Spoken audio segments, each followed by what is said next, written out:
Right, so that is the end of our presentations for today. I would just like to read you something that I've been working on for a while, which is working towards a vision for this department.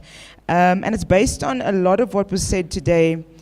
I would say it's a very good summary of what was said today.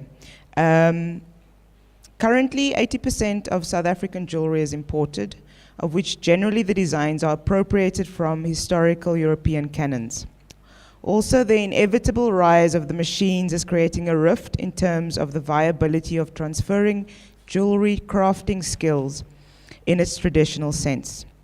In addition to this, numerous recessions has had a devastating effect on the luxury goods sectors.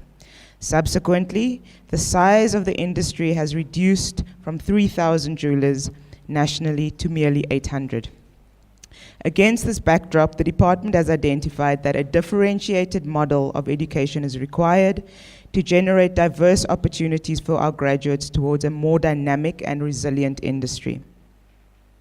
So I'm not going to say what the department is doing. I've already had a little bit of an introduction to that.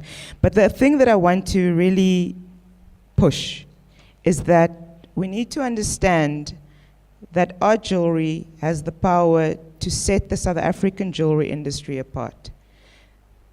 We are in a slump as an industry, and the only thing that will differentiate us from other industries internationally is the fact that we have a very unique and diverse design culture to draw from.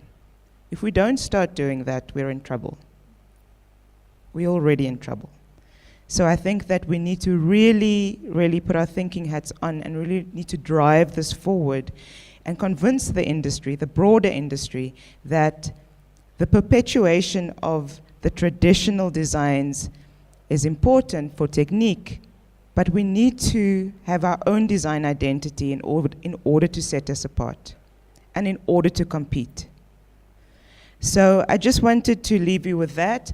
What I want to do next is basically just hand over some gifts for our lovely guest speakers from the university, but also say a very special thank you to my colleagues, Zaidi Becker, Caitlin de Villiers, Tata Radebi, who are all lecturers at the department, Taryn Joseph, who is the administrator and the most amazing person who organizes things. She pretty much put this whole thing together and was constantly on the phone.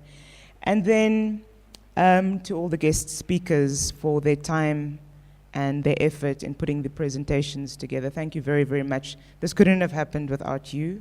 I think your input was invaluable and that there's a lot for us to think about. Please know that this information and all of the talks will be available on YouTube. Again, if you join our page, you'll be able to access that. If you want to reflect on anything, if you want to write a bit more about anything, I think it's very, very important that we have, like Eugene mentioned, a space where there's text, where there's research, etc., based on this industry.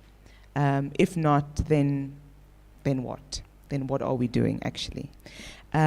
So, again, thank you very much for coming. Please feel free to grab a glass of wine on your way out. But, thank you. Thanks, baby. But also to view the very important work that's being done by our lecturer Tata Radebi and a number of collaborators talking about this idea of craft, design and art and what is it that we're doing as jewelers, and if we are appropriating information from existing cultures, how do we actually deal with it and how do we move forward with it in this fourth industrial revolution. Very lastly, thank you very much to Mocha van Veeren, Janssen van Veeren, who has been very patiently listening to all the jewelry stuff and doing the live streaming. Thank you. Have a great afternoon.